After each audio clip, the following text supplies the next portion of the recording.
લક્ષ્ય ન્યૂઝ, એક નજર, એક લક્ષ્ય. સુરેન્દ્રનગર જિલ્લા ધોરણ 9 થી 12ના અભ્યાસ કરતા વિદ્યાર્થીઓ માટે સાયન્સ, ટેકનોલોજી, એન્જિનિયરિંગ અને મેથ્સના વિષયો પર આધારિત ઓનલાઈન અને ઓફલાઈન સ્ટેમ ક્વિઝ પરીક્ષાનું આયોજન આજરોજ કરવામાં આવ્યું. જિલ્લામાં ધોરણ 9 થી 12ના અભ્યાસ કરતા વિદ્યાર્થીઓ દ્વારા આ ક્વિઝ પરીક્ષામાં મોટી સંખ્યામાં ભાગ લીધો અને આ ક્વિઝ કોમ્પિટિશન આયોજન Gujarat council on science and technology અને ડોક્ટર હોમી ભાભા જિલ્લા લોક વિજ્ઞાન કેન્દ્ર સુરેન્દ્રનગરના સંયુક્ત ઉપક્રમે સાયન્સ, ટેકનોલોજી, એન્જિનિયરિંગ, મેથ્સ ક્વિઝનું આયોજન કરાયું. સ્પર્ધામાં જિલ્લા, રાજ્ય કક્ષા અને રાષ્ટ્રીય કક્ષાના ઓનલાઈન અને ઓફલાઈન માધ્યમથી લેવામાં આવી. સ્પર્ધા ગુજરાતી અને અંગ્રેજી બંને ભાષામાં વિદ્યાર્થીઓ આપી શકે તેવી વ્યવસ્થા કરવામાં આવી. ક્વિઝમાં તમામ વિદ્યાર્થીઓ માટે રજિસ્ટ્રેશનની કોઈ ફી રાખવામાં આવી ન હતી અને આ સ્પર્ધામાં વિજેતા થનારને 2 કરોડથી વધુના ઇનામો મુંબઈના ભાભા ઓટોમેટિક રિસર્ચ એન્ડ નવી દિલ્હી સ્થિત defence research and development organisation અને બેંગ્લોર સ્થિત ઇન્ડિયન સ્પેસ રિસર્ચ ઓર્ગેનાઇઝેશનની મુલાકાતની તક મળશે. જિલ્લાના તમામ પ્રતિભાશાળી રસ ધરાવતા વિદ્યાર્થીઓ આ સ્પર્ધામાં વધુમાં વધુ ભાગ લઈ શકે. પ્રથમ સમગ્ર સુરેન્દ્રનગર જિલ્લામાંથી 5 લાખથી પણ વધુ વિદ્યાર્થીઓએ સુરેન્દ્રનગર જિલ્લામાં 50,000થી પણ વધુ વિદ્યાર્થીઓ દ્વારા રજીસ્ટર કરવામાં આવ્યું. ત્યારબાદ આજે 162 જેટલા જુદા જુદા કેન્દ્રો પર આ ક્વિઝ કોમ્પિટિશન માટે કેન્દ્ર બનાવવામાં આવ્યા હતા અને સુરેન્દ્રનગર હોમી ભાભાના કાર્યાલય ખાતે એક કંટ્રોલ રૂમ ઊભું કરવામાં આવ્યો, જેમાં સમગ્ર જિલ્લાના તમામ 162 કેન્દ્ર અને ટેકનિકલ માર્ગદર્શન મળી રહે, ઓનલાઈન પરીક્ષામાં કોઈ તકલીફ ન પડે તે માટેની વ્યવસ્થાઓ કરવામાં આવી. સમગ્ર જિલ્લામાંથી મોટી સંખ્યામાં આ ક્વિઝ કોમ્પિટિશનમાં વિદ્યાર્થી અને વિદ્યાર્થીનીઓએ ભાગ લીધો હતો. તેવમ ત્રિવેદી, સુરેન્દ્રનગર. મારું નામ ત્રિવેદી પિનલ છે. મારી નાની બહેન એનડીઆર હાઈસ્કૂલમાં ધોરણ 9માં અભ્યાસ કરે છે.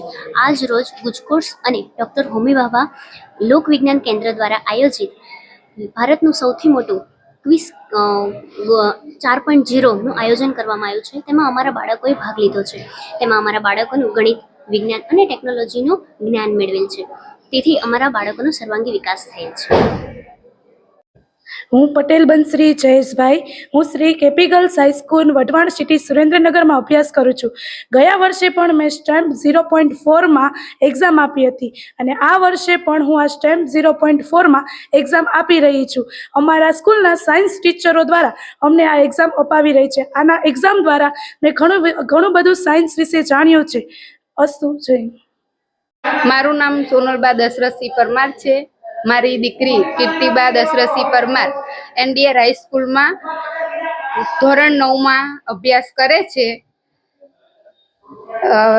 આજના રોજ ભારતની સૌથી મોટી સ્ટેમ કોચ સ્પર્ધા 4.0માં મારી પુત્રીએ ભાગ લીધેલ છે. તેને માર્ગદર્શન આપવા હું શ્રી એનડીઆર હાઈસ્કૂલ અને ડોક્ટર હોમી ભાભા જિલ્લા લોક વિજ્ઞાન કેન્દ્ર સુરેન્દ્રનગરનો આભાર માનું છું. Shri ND Raval new English high school ધોરણ 9માં અભ્યાસ કરું છું. આજે ઇન્ડિયાઝ બિગેસ્ટ સ્ટેમ ક્વિઝ 4.0માં મેં પરીક્ષા આપી.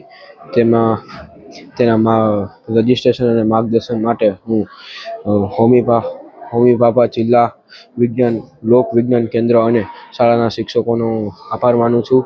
આ ક્વિઝમાં મને ખૂબ મજા આવી અને સાથોસાથ મારા જ્ઞાનનો વધારો થયો, તેમજ મને રાષ્ટ્રીય લેવલે સ્પર્ધામાં ભાગ લેવાનો અનુભવ થયો. અસ્તુ જય Hind.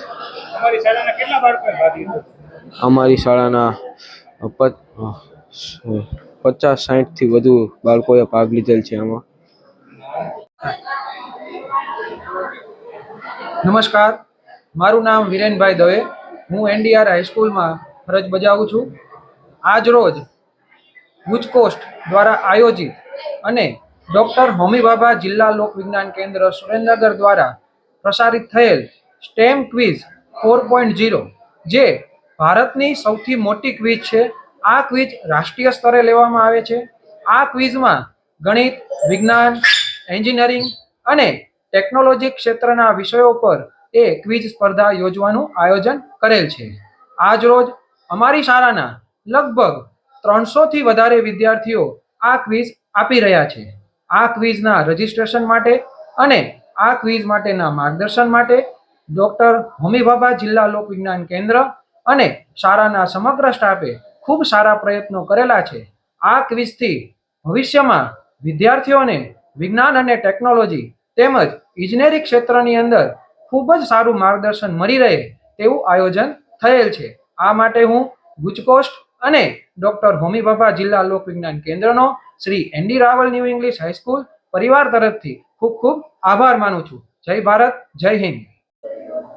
Gujarat council on science and technology ગુજકોસ્ટ વિજ્ઞાન અને પ્રૌદ્યોગિક વિભાગ ગુજરાત સરકાર દ્વારા સ્ટેમ ક્વિઝનું આજે પ્રિલિમિનરી રાઉન્ડનું આયોજન કરવામાં આવેલું છે અને એમાં સુરેન્દ્રનગર જિલ્લામાં 58,000થી વધારે વિદ્યાર્થીઓનું રજીસ્ટ્રેશન થયેલું.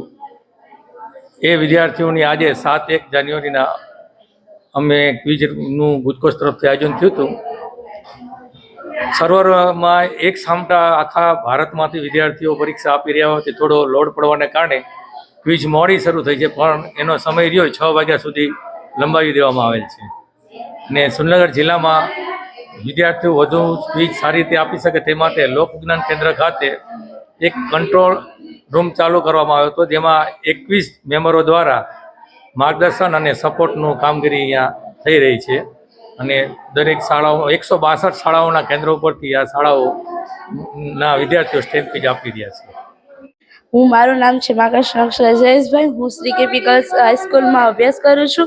અહીંયાના મારા જે પ્રિન્સિપાલ શ્રી ચેતનાબેન તેમજ અહીંયાના જે સ્ટાફના જે શિક્ષકો છે તેના દ્વારા મને અગાઉના વર્ષે જણાવવામાં આવ્યું હતું કે સ્ટેમ ક્વિઝ આવી એક ક્વિઝ આવેલી છે, તો મેં એમાં પાર્ટિસિપેટ કર્યો હતો. ત્યારે મને એમાં નેશનલ લેવલમાં નંબર પ્રાપ્ત થયો હતો. તો અહીંયાના જે ડીએ સાહેબ છે, ડીઓના સાહેબ, એમના દ્વારા મને પુરસ્કાર મળવામાં આવ્યો હતો, જે 15,000 રૂપિયા. આ વર્ષે પણ મેં ખૂબ જ તૈયારી કરી છે કે જેથી કરીને હું તેમાં સફળ થાઉં.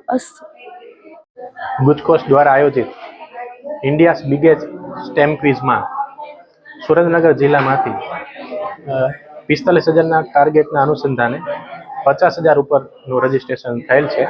અને આ સ્ટેમ ક્વિઝમાં આજે જે એનો ગોલ્ડન અવર ટાઈમ છે તેમાં 11થી 12:30 સુધી વિદ્યાર્થીઓ પરીક્ષા આપી શકશે. આનંદની વાત એ છે કે ગુજરાતમાં સુરેન્દ્રનગર જિલ્લામાં કુલ 163 શાળાઓમાં આજે સ્ટેમ ક્વિઝના ગોલ્ડન અવરમાં વિદ્યાર્થીઓ પરીક્ષા આપવાના છે અને ખૂબ જ ઉત્સાહપૂર્વક એમાં ભાગ લેવાના છે. આજે આપણે જે સુરેન્દ્રનગરનું હોમી ભાભા વિજ્ઞાન કેન્દ્ર છે ત્યાં આજે હેલ્પ ડેસ્કનું આયોજન કર્યું છે કે જેમાં 25થી વધારે શાળાના વિદ્યાર્થીઓ અને આચાર્યો અને એમને કોર્ડિનેશન કરવા માટે એક એવી ટીમ બેસાડેલી છે કે જેમાં એ લોકોને મદદરૂપ થઈ શકે અને એમની સાથે કોઈ પણ પ્રશ્ન હોય તો એનો ઉકેલ લાવી શકે. હા, દરેક તાલુકા લેવલે એક તાલુકા કોર્ડિનેટરની નિમણૂક કરવામાં આવી છે અને એ તાલુકાનું સંપૂર્ણપણે નિરીક્ષણ કરી તાલુકામાં કોઈ પણ પ્રશ્ન અંગે જો સમસ્યા સર્જાય તો તેનો ઉકેલ લાવવા પ્રયત્ન કરવાના છે.